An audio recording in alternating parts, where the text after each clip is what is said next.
திமுக தலைவரும் முதலமைச்சருமான ஸ்டாலின் தலைமையில் திமுக மாவட்ட செயலாளர்கள் ஆலோசனை கூட்டம் இன்று நடைபெற்றது. சென்னை தேனாம்பேட்டை அண்ணா அறிவாலயத்தில் முதலமைச்சர் மு.க.ஸ்டாலின் தலைமையில் காணொலி வாயிலாக நடைபெற்ற இந்த கூட்டத்தில் திமுக மாவட்ட செயலாளர்கள், பாராளுமன்ற, சட்டமன்ற உறுப்பினர்கள், தொகுதி பார்வையாளர்கள் பங்கேற்றனர். மேலும் இந்த கூட்டத்தில் 2026 சட்டசபை தேர்தல் பணிகள் தொடர்பாக திமுக நிர்வாகிகளுக்கு பல்வேறு அறிவுறுத்தல்களை முதலமைச்சர் மு.க.ஸ்டாலின் வழங்கியதாக தகவல் வெளியாகியுள்ளது.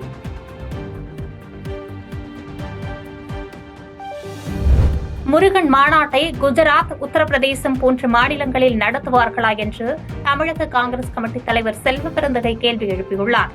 சென்னை விமான நிலையத்தில் செய்தியாளர்களுக்கு பேட்டியளித்த செல்வ பெருந்தகை அவர்கள், விநாயகரை தமிழக மக்கள் வணங்கும் போது முருகரை குஜராத் மக்கள் ஏற்க மாட்டார்களா என்ன என்று கேள்வி எழுப்பினார். மேலும் ராமர் மாநாடு, விநாயகர் ஊர்வலம் இங்கு நடக்கும் போது வடமாநிலத்தில் முருகன் மாநாட்டை நடத்தலாமே என்றும் கருத்து கூறினார். மேலும் சமூக நீதி என்றால் தமிழ்நாடுதான் என்று கூறிய அவர், சாதிவாரி கணக்கெடுப்பு, மக்கள் தொகை கணக்கெடுப்பு நடத்த வேண்டும் என்று தமிழக சட்டசபையில் பேசியுள்ளோம். வரும் 2027 தொகுதி மறுவரையறையின் போது தமிழகத்தை வஞ்சிக்க வேண்டும் என்ற சூழ்ச்சியின் அடிப்படையில் மத்திய அரசு செயல்படுகிறது என்று குற்றம் சாட்டினார். மேலும் இந்த சூழ்ச்சியை புரிந்து கொண்ட முதலமைச்சர் மு.க.ஸ்டாலின் தன்னகத்தின் குரலை காப்பாற்றிக் கொள்ள முயற்சிக்கிறார். இதனால் பாஜகவிற்கு அச்சம் ஏற்பட்டுள்ளது என்று விமர்சித்தார். உத்தரப்பிரதேசத்தில் முருகர் மாநாடு நடத்த முடியுமா பாஜகவால? அங்க அவர் தமிழுக்கு மட்டும்தான் கடவுளா? வட மாநிலங்களுக்கு கடவுள் இல்ல. வட மாநிலங்களுக்கு கடவுள் இல்லையா? விநாயகர் எங்களுக்கு கடவுள், முருகர் கடவுள், எல்லாரையும் கடவுள். நான் இந்து, நான் எல்லா கடவுளையும் ஏற்றுக்கொள்ளுகிறேன். இவன் ராமரையும் நாங்கள் ஏற்றுக்கொள்ளுகிறோன்னு வச்சுக்கோங்க. அப்போ நீங்கள் முருகரை குஜராத்தில் ஏற்றுக்க மாட்டீங்களா? உத்தரப்பிரதேசில் ஏற்றுக்க மாட்டீங்களா? அங்கே போய் பாஜக முருகர் மாநாடு நடத்த வேண்டியதானே? இங்கே ராமர் மாநாடு நடத்துகிறாங்கல்ல, ராமர் ஊர்வலம் நடத்துகிறாங்கல்ல தமிழ்நாட்டு மக்கள்.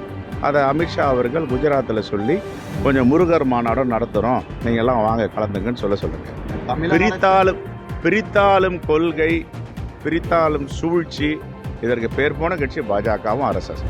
தமிழ் கடவுளுக்கு தமிழ்நாட்டில்தான் மாநாடு நடத்தப்பட வேண்டும் என்று தமிழக காங்கிரஸ் தலைவர் செல்வ பெருந்தகை பேச்சுக்கு மத்திய இணையமைச்சர் எல்முருகன் பதிலடி கொடுத்துள்ளார். கோவை விமான நிலையத்தில் செய்தியாளர்களுக்கு பேட்டியளித்த எல்முருகன் அவர்கள், தமிழக முதலமைச்சர் ஸ்டாலின் தனது ஆட்சியின் தோல்விகளை மறைப்பதற்காக நாடாளுமன்ற வார்டு மறுசீரமைப்பு பிரச்சனையை எழுப்பியுள்ளார் என்று குற்றம் சாட்டினார். பிரதமர் மோடி அவர்கள் சமூக நீதியின் உண்மையான தலைவராக இருந்து வரும் நிலையில் இங்கு போலி சமூக நீதி பேசிக் கொண்டு ஸ்டாலின் அவர்கள் மறுசீரமைப்பு விவகாரத்தில் இல்லாத விஷயத்தில் திசை திருப்பி வருகிறார் என்று விமர்சித்தார். தமிழ் கடவுள் முருகருக்கு தமிழகத்தில் மாநாடு நடத்துகிறோம், குஜராத்தில் சௌராஷ்டிரா தமிழ்ச்சங்கம், வாரணாசியில் காசி தமிழ்ச்சங்கம் நடத்தினோம். தமிழர்கள் கலாச்சாரத்தை ஊபி மக்கள் கொண்டாடுவதை அவர்கள் பார்க்க வேண்டும் என்றும், முருகர் மாநாட்டை குஜராத்தில் நடத்துவார்களா என்று செல்வ பெருந்தகை கேள்வி எழுப்பியிருந்த நிலையில் அதற்கு மத்திய இணையமைச்சர் எல்முருகன் பதில் கொடுத்துள்ளார். காவல்துறை அதிகாரிகளுக்கான விதிமுறைகளை கடைபிடிக்க வேண்டும் என்று கேட்டுக்கொண்ட அவர், திமுக அரசு முருக பக்தர்களுக்கு எதிரான அரசாக உள்ளதாகவும் அதனை கண்டிக்கும் விதமாக முருக பக்தர்கள் மற்றும் பொதுமக்கள் தன்னெழுச்சியாக இந்த மாநாட்டை முன்னெடுத்து செல்வதாகவும் தெரிவித்தார்.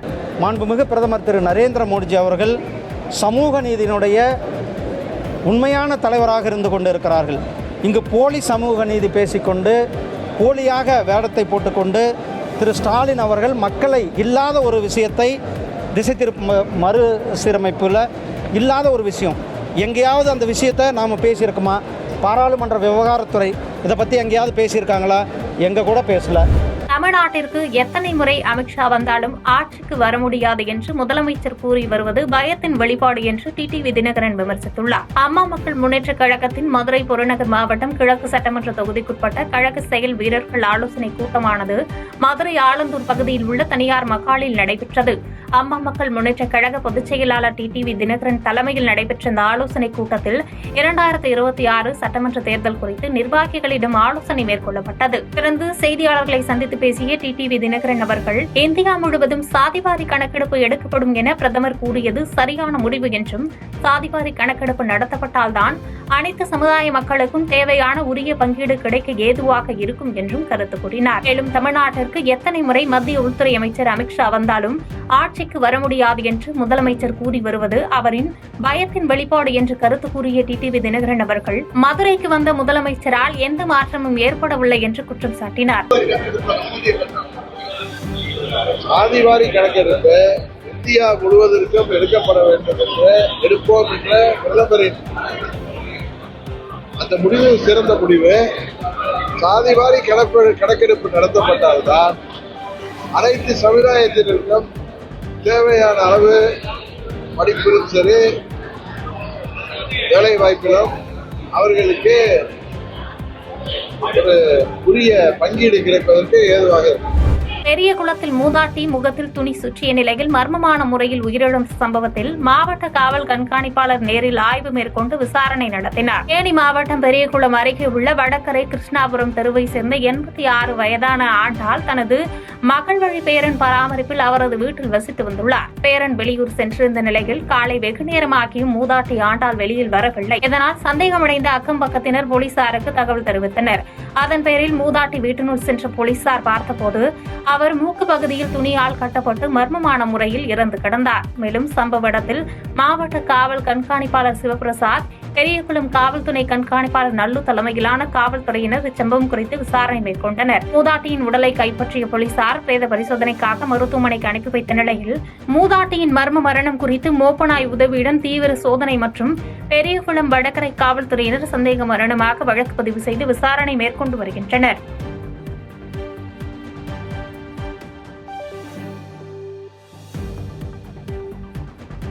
செய்திகளை உடனுக்குடன் தெரிந்து கொள்ள கீழ்கண்ட கேபிள் மற்றும் டிடிஎச் நெட்வொர்க்குகளில் எம்நாடு செய்தி தொலைக்காட்சியை காணுங்கள். பாதகம் செய்பவரை கண்டால் நாம் பயம் கொள்ளலாகாது பாப்பா. மோதி மிதித்து விடு பாப்பா, அவர் முகத்தில் உமிழ்ந்து விடு பாப்பா. அண்மை செய்திகளை உடனுக்குடன் தெரிந்து கொள்ள இணைந்திருங்கள் எம்நாடு தொலைக்காட்சியுடன்.